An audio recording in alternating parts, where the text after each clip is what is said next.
জয় মা বাংলা, জয় গুরুদেব। নমস্কার, অ্যাস্ট্রো বিআরএসে সকলকে স্বাগত জানাই। আমি সুরজিৎ, আশা করি সকলে ভালো আছেন। আজ আবার একটি গুরুত্বপূর্ণ বিষয় নিয়ে আলোচনা করব, এবং যেটি হচ্ছে নিঃসন্তান দম্পতি যারা রয়েছেন, সন্তান প্রাপ্তিতে বাধা, বহু প্রচেষ্টা প্রয়াস করে সফলতা পাচ্ছেন না, তাদের উদ্দেশ্যে এই ভিডিও। তবে আজকে শুধু আলোচনা করব যারা কুম্ভ রাশির জাতিকা রয়েছেন তাদের নিয়ে। মেষ থেকে মকর রাশি পর্যন্ত চ্যানেলে পরপর আলাদা আলাদা ভিডিও আপলোড করা রয়েছে, আপনারা চ্যানেলে গিয়ে দেখে নিতে পারেন। আর শুধু যারা কুম্ভ রাশির জাতিকা রয়েছেন তাদের উদ্দেশ্যে এই আলোচনা। এবং একটি কথা মাথায় রাখবেন, এটি কোনো টোটকা নয়, এটি একটি প্রতিকার, সেটি মাথায় রেখে দেখবেন। এবং যারা ভক্তি নিষ্ঠা সম্পূর্ণ বিশ্বাসের সহিত এটি করতে পারবেন, এটি শুধুমাত্র তাদের জন্য। যারা পারবেন না তাদের জন্য এই প্রতিকার নয়। তো আর বেশি দেরি না করে শুরু করবো আলোচনা। কুম্ভ রাশির জাতিকা রয়েছেন তাদের লর্ড হচ্ছেন শনিদেব, অর্থাৎ আপনাদের যে লগ্ন অধিপতি বা রাশি অধিপতি তিনি হচ্ছেন শনিদেব। তো প্রথমে আপনাদের এই রাশি বা লগ্ন অধিপতিকে বলবান করতে হবে। তার কারণ হচ্ছে আপনাদের লগ্নপুষ্টিতে যতই বাধা বিপত্তি থাকুক, যে কোনো কারণেই থাকুক, শুধুমাত্র সন্তান প্রাপ্তিতে বাধা বলে নয়, সেই সমস্ত বাধাগুলি কিন্তু যদি লগ্নপতি বা রাশি অধিপতি বলবান হয় তাহলে অনেক ক্ষেত্রেই নিজের বলে 70% কাটিয়ে দিতে পারে।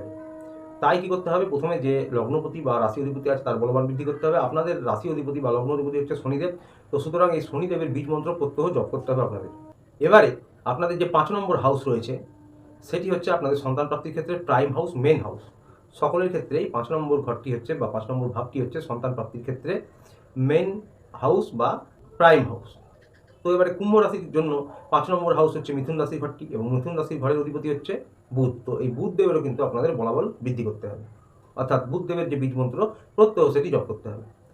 প্রথম পতি অর্থাৎ ফার্স্ট হাউসের যে অধিপতি, এবং পঞ্চম পতি 5 নম্বর ঘরের যে অধিপতি শনিদেব এবং বুধদেব, এই দুটি গ্রহের বীজ মন্ত্র আপনাদের প্রত্যেকদিন জপ করতে হবে। তার সাথে আপনাদের লর্ড শনিদেব, তো সুতরাং আপনারা বজরংবলীর একটি ছোট্ট মন্ত্র, মহাশক্তিশালী মন্ত্র, সেটি যদি প্রত্যহ জপ করেন অত্যন্ত ভালো হবে আপনাদের জন্য। তাছাড়াও কুম্ভ রাশি একটি বায়ু তত্ত্বের রাশি, তাই পবনপুত্র হনুমানজির যদি আপনারা আরাধনা করেন তাহলে আপনাদের জন্য সব থেকে ভালো।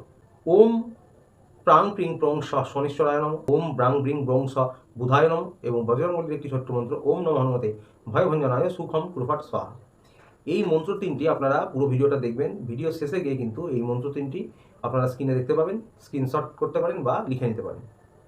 তো আপনাদের রোজ করতে হবে বুধ শনিদেবের বীজ মন্ত্র এবং বজরংবলীর এই ছোট্ট মন্ত্রটি 108 বার করতে পারে অত্যন্ত ভালো। তা না হলে 54 বার, 27 বার, সকলেই আপনারা ব্যস্ততম জীবন অতিবাহিত করেন, আপনাদের সুবিধা মতন করতে পারেন 54 বার, সর্বনিম্ন 27 বার। তো এটি প্রত্যহ করণীয় এবং প্রত্যেকদিন এটি আপনাদের করতে হবে। কিভাবে করবেন, প্রত্যহ সকালবেলায় ঘুম থেকে উঠে ভোরবেলায় কিছুটা ভ্রমণ করে আসার পর, অর্থাৎ 30-40 মিনিট মুক্ত বাতাসে ভ্রমণ করে আসার পর স্থির হয়ে বসে দুটি গ্রহের বীজ মন্ত্র এবং বজরংবলীর এই মন্ত্রটি জপ করতে হবে। ভোরবেলায় ভ্রমণ করে আসার পর বললাম, তার কারণ হচ্ছে ভোরবেলায় বাতাসে অক্সিজেন মাত্রা বেশি থাকে, বাতাস মুক্ত থাকে, পরিবেশ মনোরম থাকে, আপনাদের মনে মস্তিষ্কে শরীরে একটি পজিটিভ এনার্জি আসে। তাছাড়াও যখন কিছুটা আপনি হেঁটে আসবেন তখন শরীরটা একটু ক্লান্তি বোধ করে, তখন কিন্তু বসতে বেশ ভালো লাগে, আরাম লাগে, এবং তখন বসে এই মন্ত্র জপ করতে আপনাদের খুব ভালো বোধ হবে এবং আপনারা ভালো মতন ফোকাস করতে পারবেন, কনসেন্ট্রেট করতে পারবেন।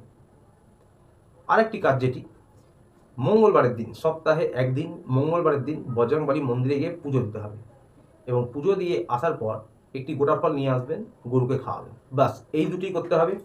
তবে একটা জিনিস মাথায় রাখবেন, প্রথম সপ্তাহে যখন আপনারা পুজো দিতে যাবেন, পুজোতে ফল দেবেন, তার মধ্যে একটি ফল আপনার পছন্দের মতন দেবেন, সেটা আপেল হোক, আম হোক, লিচু হোক, যাই হোক, একটি ফল আপনি আপনার পছন্দ মতন দেবেন পুজোর মধ্যে।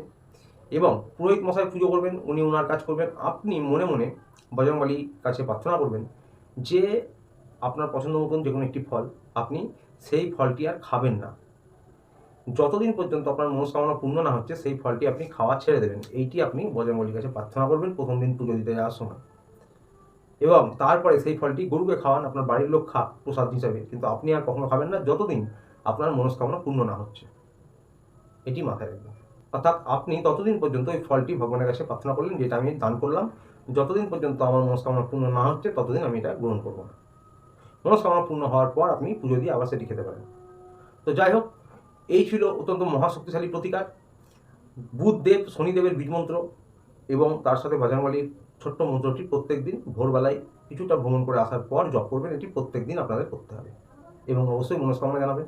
মঙ্গলবারের দিন, সপ্তাহে একদিন বজরংবলী মন্দিরে গিয়ে পুজো দিয়ে একটি ফল নিয়ে এসে গোটা ফল গরুকে খাওয়াবেন, ব্যাস এটুকুই করণীয়।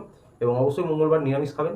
এইভাবে করে দেখুন, যারা 2 বছর, 4 বছর, 7 বছর, 10 বছর, এমনকি 14 বছর পর্যন্ত হাল ছেড়ে দিয়েছেন, সফলতা পাচ্ছেন না, 12 থেকে 18 মাসের মধ্যে অর্থাৎ 1.5 বছরের মধ্যে অত্যন্ত ভালো সফলতা পাবেন এবং আপনাদের মনস্কামনা পূর্ণ হবেই হবে। তবে যা বললাম, যেভাবে বললাম সেইভাবেই করতে হবে, এটি মাথায় রাখবেন। তাছাড়া যারা ডাক্তার দেখাচ্ছেন, মেডিকেল গাইডলাইন মেনে চলছেন, ওগুলি একবারে বন্ধ করবেন না। ওগুলো যেমন চলছে তেমনই চলবে। মেডিকেল গাইডলাইন মেনে যেমনভাবে প্রচেষ্টা প্রয়াস করছেন সেটা কিন্তু চালিয়ে যাবেন। এক হাত দিয়ে ওটা করে যান আর এক হাত দিয়ে ঈশ্বরকে ধরে থাকুন। অর্থাৎ যেভাবে প্রতিকার বললাম সেভাবে করুন, ভালো সফলতা পাবেন 1.5 বছরের মধ্যে। তো আজ ছিল এই পর্যন্ত। ভিডিওটি ভালো লাগলে চ্যানেলটি অতি অবশ্যই লাইক, সাবস্ক্রাইব করে পাশে থাকবেন। দেখা হচ্ছে আবার পরের ভিডিওতে। ততদিন ভালো থাকবেন, সুস্থ থাকবেন। নমস্কার।